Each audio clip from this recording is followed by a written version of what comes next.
It's time for today's travel and cruise industry news. With the latest from travel and cruises around the world, here's your host, Chillie Falls. Hey, good morning and welcome to Travel and Cruise Industry News Podcast on this, the 12th day of April, a Friday morning, coming to you from back in studio. Wow, thank goodness.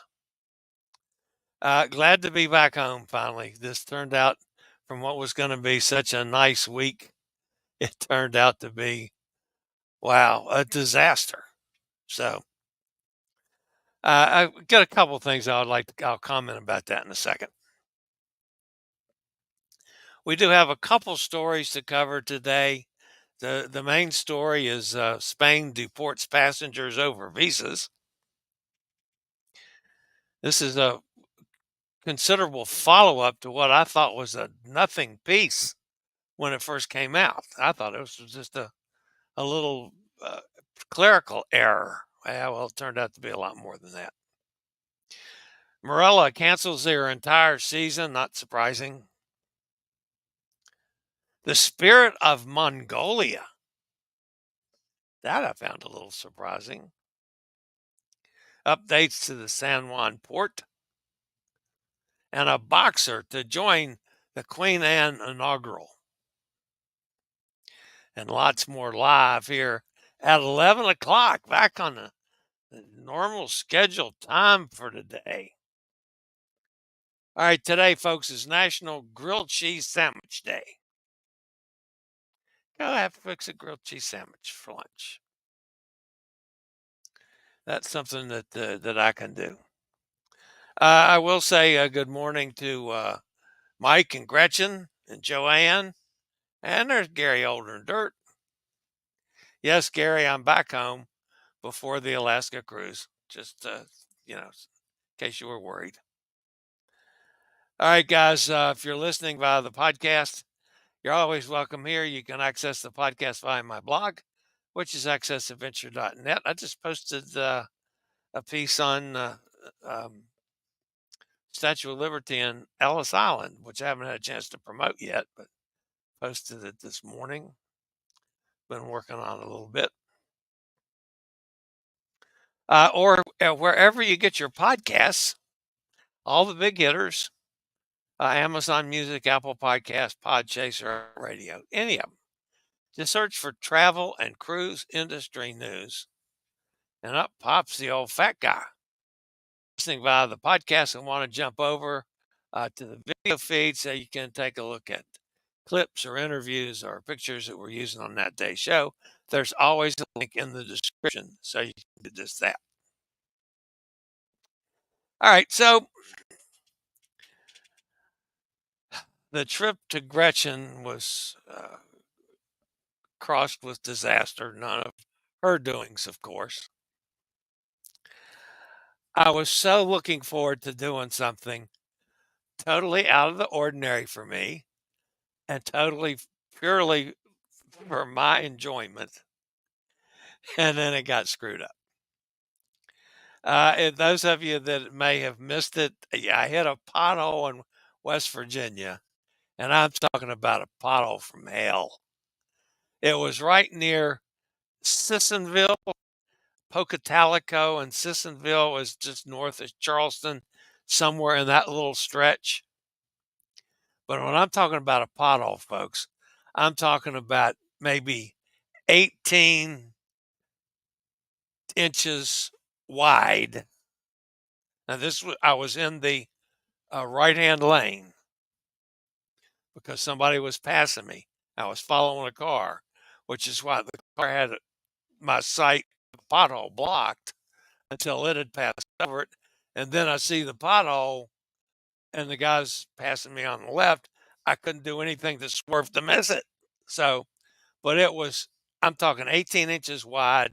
It had to be the depth of it, or the length of it, I guess, toward the middle of the road, 18 inches, 8 inches or so ahead, and a good 8 to 10 inches deep. And I mean, when I hit it, it jarred the hell out of me. I'm surprised I didn't lose control of the car. That's how hard I hit that pothole. So on down the road, I start getting the flashing light on the dashboard that says my tire's low on air. So I start several times to put air in it. Now remember, this is Sunday afternoon. There's not a whole lot I can do on a Sunday with the tire other than just keep air in it. So I got to the hotel. I did some checking on work and go first thing Monday morning, which happened to be to a Walmart. And sure enough, I had to wait a little while, but they took me in, checked the tire, and come to find out that the tire wasn't losing air. The rim was bent, and it's an aluminum rim, and they're not allowed to straighten them out. I guess you try to straighten the aluminum rim out, you're liable to break the thing. So they did some checking. It was going to take 7 to 10 days to get one in. I said, no, I can't do that. They said, okay, go down here to River City Tire. If anybody can do it, they can. So I went down to River City Tire, which is about, I don't know, 7, 8 miles down the main road there in Marietta. Explained the situation. He gets on the phone. He says, yeah, I can have one here tomorrow. I said, okay, that's fine. In the meantime, I called Gretchen, tell them to come to the party. So for the eclipse, I sat out in the parking lot at the hotel, which, I got to witness it. It wasn't full in Marietta. It was about 90%. Boy, was there a big difference because on Emily's Gang 7 or whatever she calls that little group thing, we did like a Zoom call, and we had Gretchen on, and the difference between Gretchen's house or Gretchen's son's house, okay, and what I was seeing, man, it was like a different world. I didn't get near as dark. I had a little bit of a drop in temperature, but not a great deal. Of course, I never got to witness the full eclipse. So I was disappointed in that. I was disappointed not to meet Gretchen and Fred and the family, although, we're sailing together in August going to Alaska, so we'll get to meet them then. So the next day, I go down there to get the tire fixed.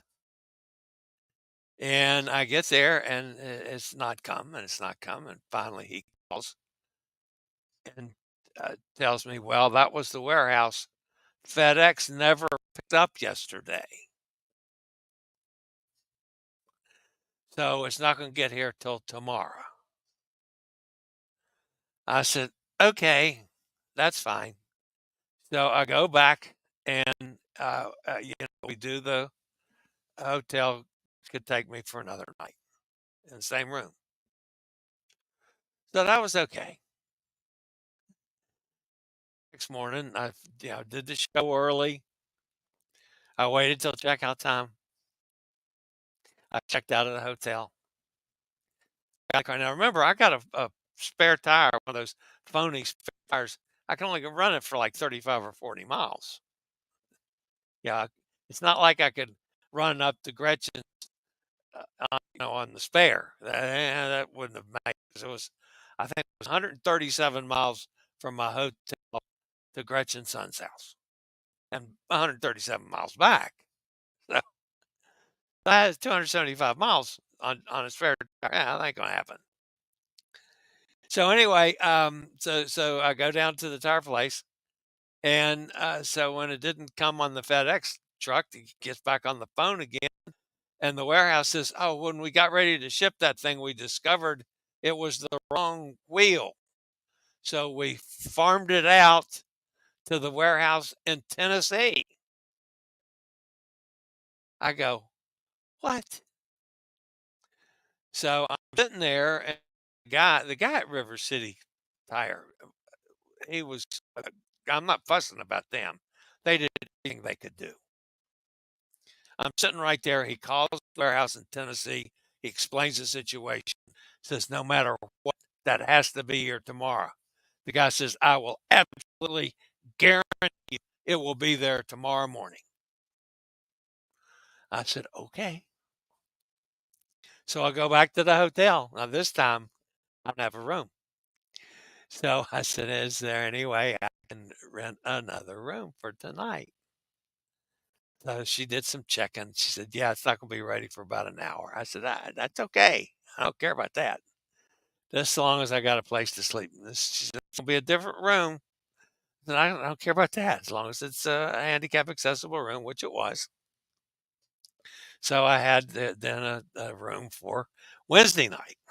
And so I stayed at the room, did the show early yesterday, stayed in the room until time to check out. I didn't want to push my luck with these people. So I went on and checked out again, drove down to River City, and the FedEx truck hadn't been there. So I sat and I sat and I sat. Well, finally, FedEx, he had already checked. We know it's on the truck. 2 hours. I sat. Finally, the park, once it came, it only took about 30 minutes to do all the magic.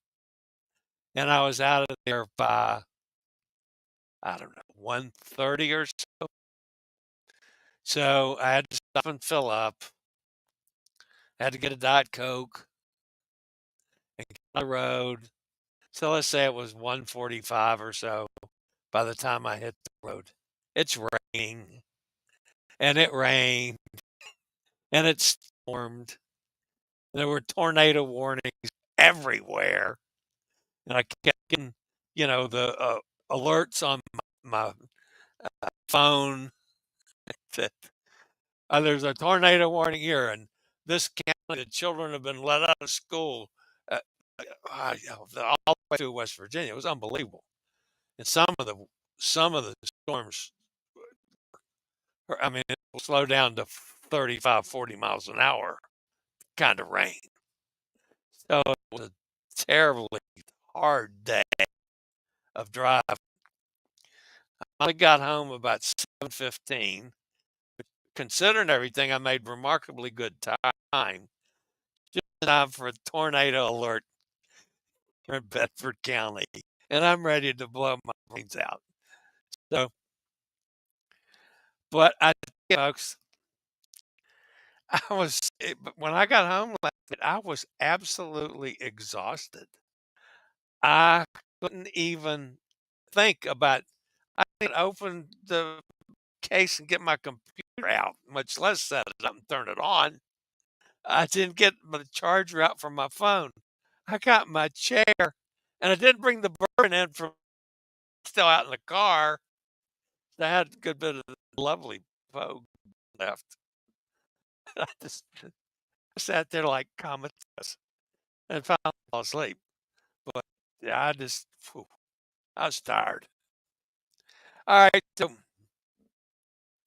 my friend Ivan is the author, of course, of the Cruise Ship Doctor. And we're going to be cruising with him on the Cruise Ship Doctor cruise this fall. So he commented on, I don't know, maybe one of the Facebook videos lives that I did. Anyway, but he said, how perfect to be sipping bourbon in a town named for Marie Antoinette. Didn't know that. Love those late bourbon dynasty folks in France. Not everybody may know that Marietta used to be a spot where they actually constructed ocean-going vessels. I did not know this either. Sailed them down the Ohio and the Mississippi to the Gulf. So for crew guru like you, Chillie, it's the perfect spot to stop. I had no idea. I'm sorry I couldn't drive around town and do some exploring when I saw that. Hell, I don't know if any of that's still left. I would have loved to have gone and seen it, but I couldn't drive around. So,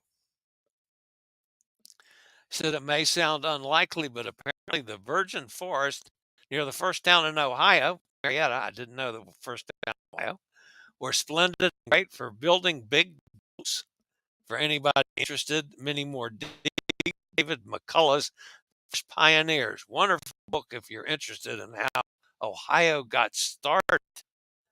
Looking sampling of bourbon on the Norwegian Epic in November, Chillie.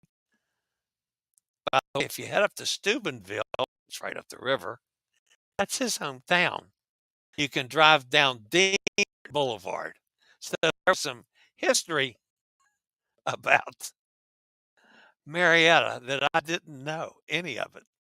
So thank you, Ivan, for that. All right. So one other thing, I was supposed to show you this yesterday, folks. I don't know what happened to it, but this is what I call a California steak dinner, a salad and wine. That's Cindy, Cindy Mole. It's one of my pals. She's in California. No, I don't want a software update.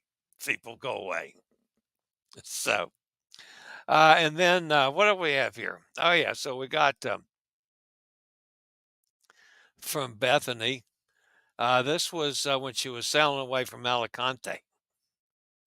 All right, and then she goes to her cabin as they provide her with a little afternoon snack. How about that? Nice little snack. Looks like some deviled eggs and some fruit and nice little chow down. And this was the Church of Our Lady of, I don't know, some long name up there and right outside Alicante. And then dinner that night. This is the ceviche, which I love ceviche, shaped like a fish, in case you can't really see that. But it's made with all sorts of seafood. And an Argentinian flank steak with chili peppers, I think it was called. And dessert was an apple torte with pecan ice cream. So that's on the Azamara Quest. We always enjoy stuff from Bethany. All right, guys. I promise we do have some news this morning. It's a little on the short side, so I'm going to go ahead and take a break from one of my network sponsors first, and then we'll get to the news.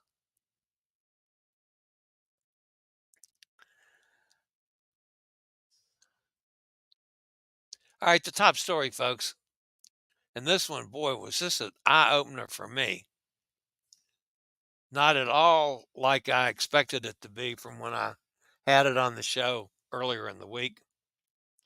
Going on a cruise can be fun and exciting, a way to a holiday. However, everybody needs to ensure all the documentation is ordered before you set sail.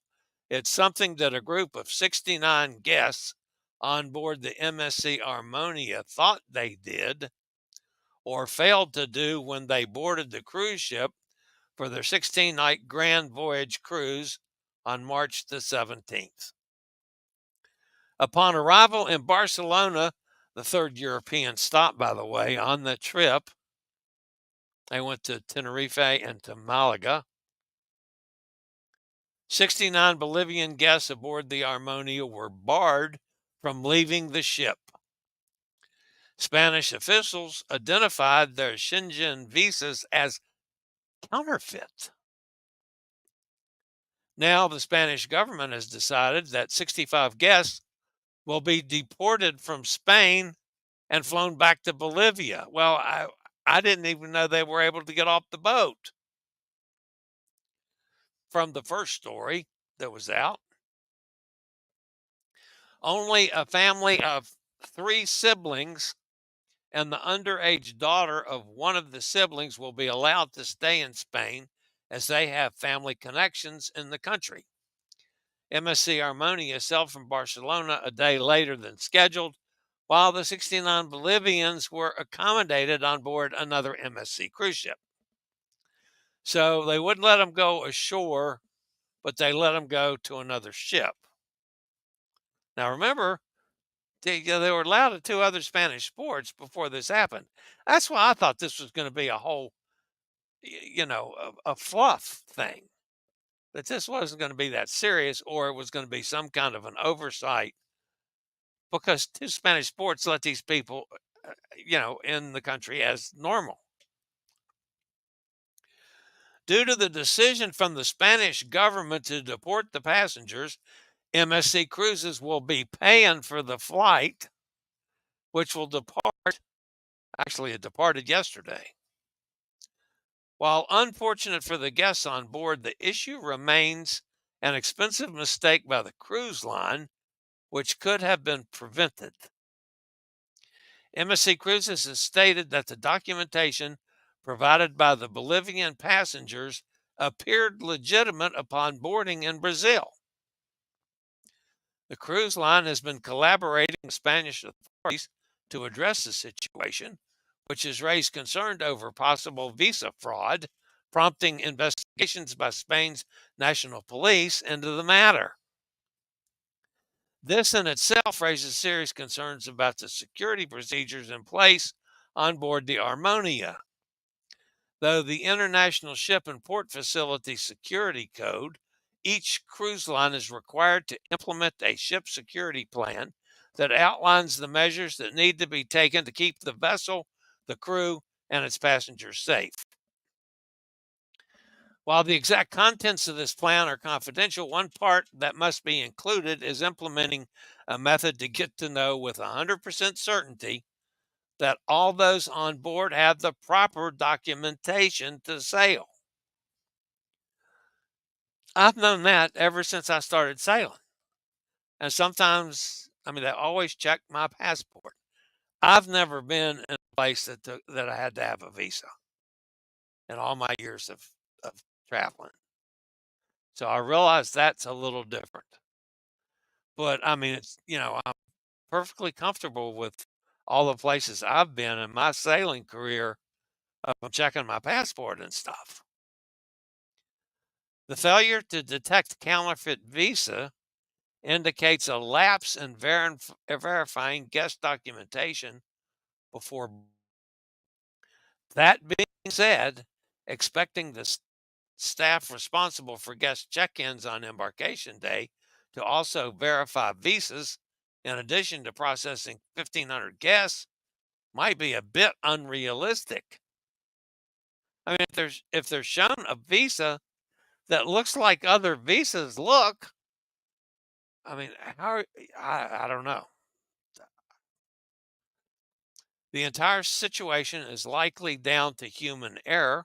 MSC Cruises will be doing a full review of the situation and will need to implement safeguards so this does not happen again. Now, what really made this troubling is in the early part of the investigation, the police discovered that some of the folks knew the visas were not good.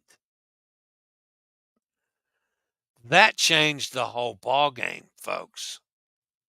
If in fact a group of the 69 knew they were showing bad visas, that certainly makes what the cruise line has had to do a lot more.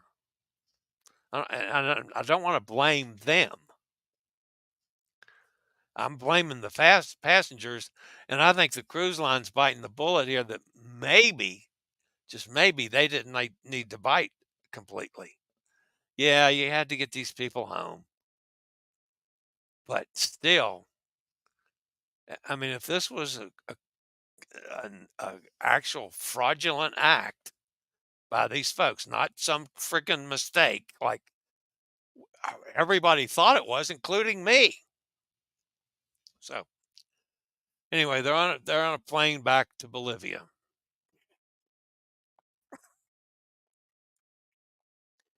It'll be interesting to see what happens on the legal end of things. All right, the next story today, folks. Again, I've got stories about people I don't normally get to talk about. Marella Cruises has announced a further cancellation of voyages in Asia and the Middle East for Marella Discovery 2, citing safety concerns for the troubled situation in the Red Sea. The entire season of sailings involving Middle East and Asia itineraries must be canceled due to the conflict. This includes highly coveted sailings to Singapore, but is a necessary step to ensure guest safety.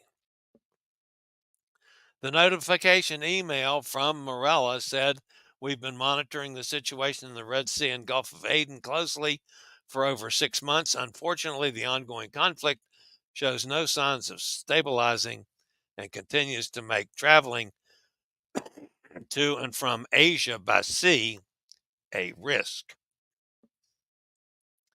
These new cancellations are an extension of earlier cancellations for the ship, which already covered all sailings through the end of April. At this time, there are no new itineraries planned for the vessel. It's always possible the cruise line could create some substitute options for the ship for the people that are unable to sail the planned voyages for the next several months. Sad situation beyond anybody's control. So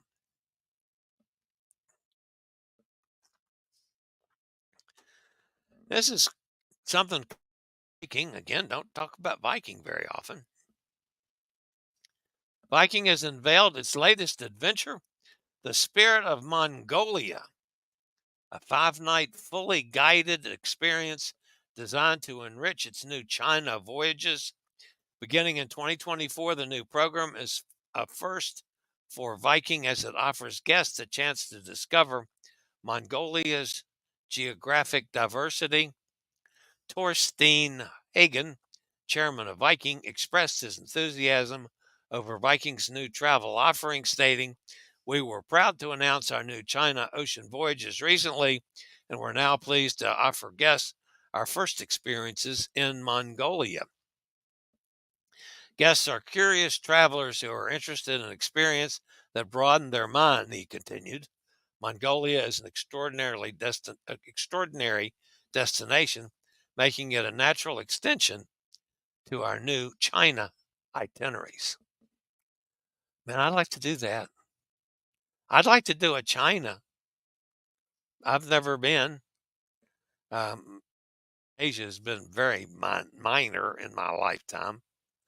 I'd like to do an Asia swing uh, and go to China. And I realize that's a suspect, but still, I'd do it. All right. Speaking of China, let's talk about San Juan.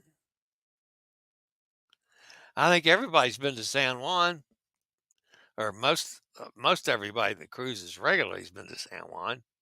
They just announced a 30-year partnership with Global Ports Holding for massive upgrades and updates to the rapidly growing cruise port.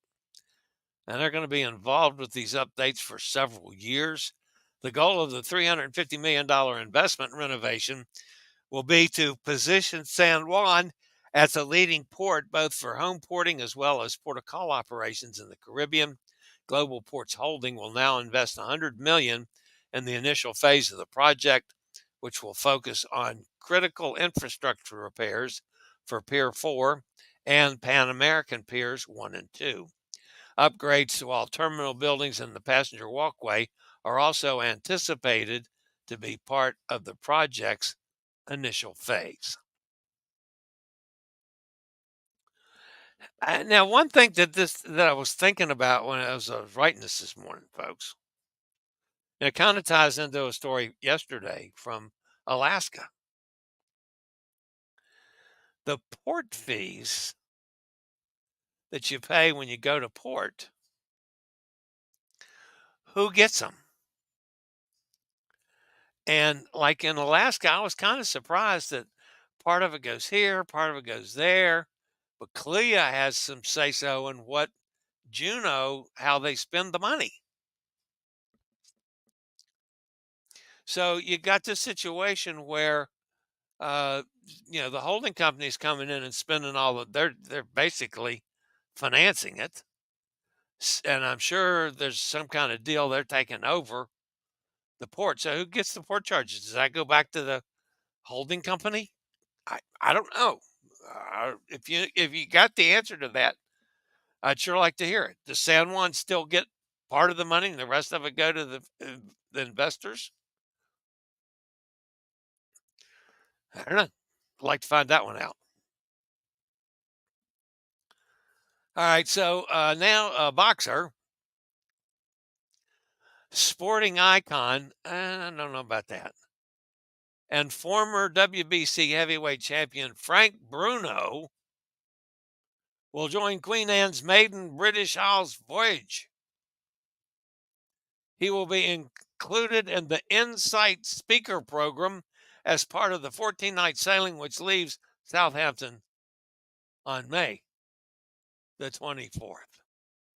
Now, uh, a speaker? Has there been any heavyweight boxer other than Muhammad Ali who could put together one proper sentence? Yes, if you don't buy the drinks package, I'm going to give you an uppercut. I don't get it. A boxer speaking on a Cunard cruise ship? Elizabeth, I feel the big one coming. Okay, that's the news for today, folks. Let's go see who's over in a chat room fussing at me. I did go off on some tangents today. That's all right. I'm glad to be home. I need to take a nap, though. Let's see. Mike and Gretchen and Joanne and Gary, older than dirt. Sonny's with us down in Mississippi.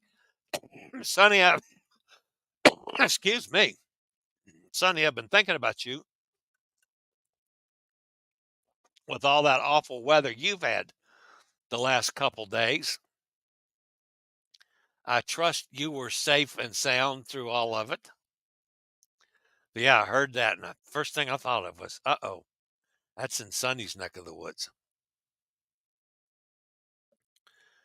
Linda Blossom says hello. Hello to you. How are you doing? She asks. I wonder about that. Why, there's New York Emily. Good to see you, Chillie. Yeah.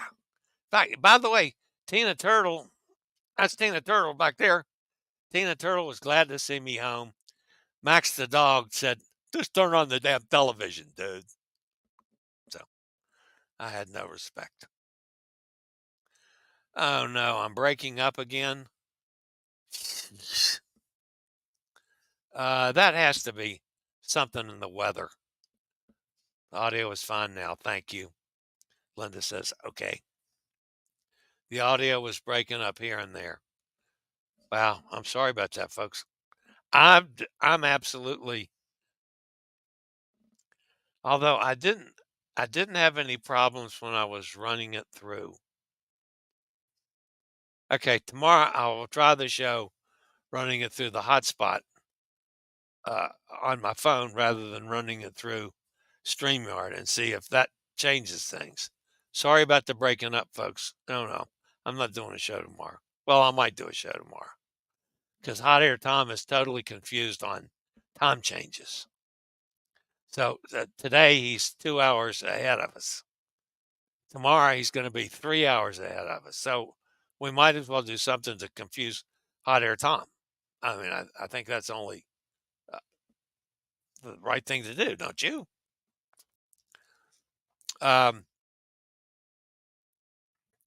Emily says hello to Katie. Todd says, glad you're home safe. Yeah, me too. Well, I tell you what, I just can't get over how much it took out of me. Gretchen says, oh boy, we'll hope all goes better for the trip to Alaska. Isn't that the truth? Now, thankfully, I've never been on a trip like this one before, so it's not likely to happen again. Sonny says, we were lucky here. Bad weather was all around us. So I thought it was when I was looking at the maps and things. I'm thinking, holy cow. It's got, that's bearing down on Sonny. All we got was rain, rain, rain. Yeah, we had rain, rain, rain too. And some of it was just unbelievably heavy. Steve's with us out in Kentucky. Hey, Steve, my friend. Steve went to a birthday dinner for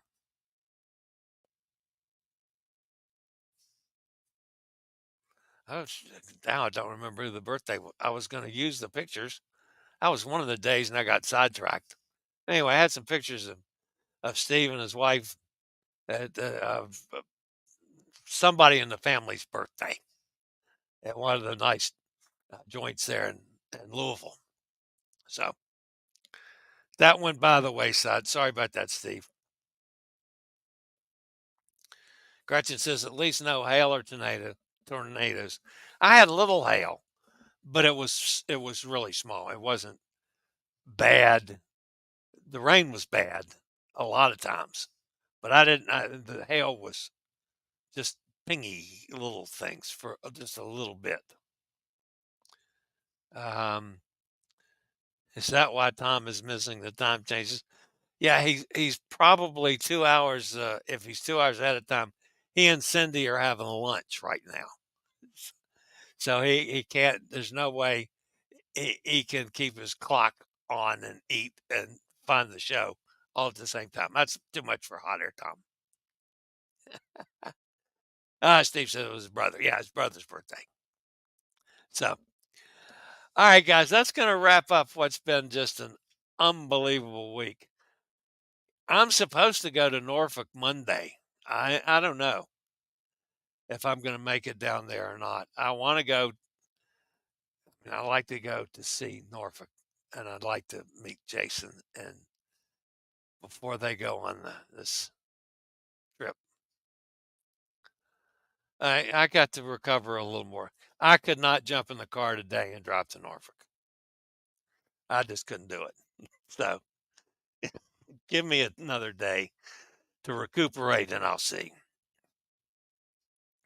All right, guys. So I have no idea what the show's going to be Monday. Just, it'll be on sometime, somehow. It might be live, it might be taped. It might be early, it might be late. That's the way Chillie does it. Oh, that'd make a good song. Yeah, no, it wouldn't. All right, guys. That is going to wrap it up for today. Thanks for being with me. Smash that thumbs up button. All 53 people that have been here on the show this morning. How about that? That's pretty cool.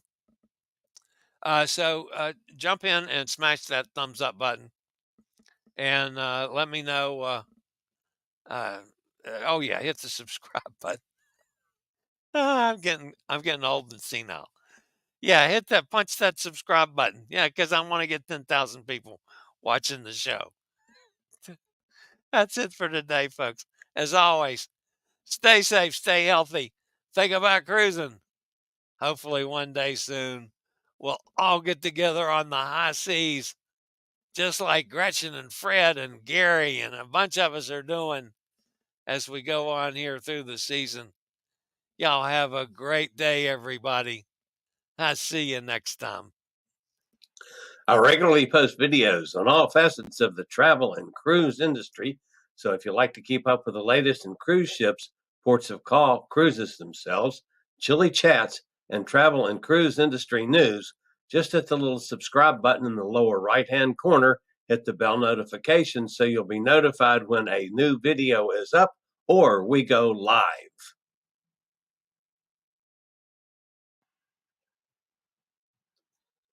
This video was produced by Chilliescruises.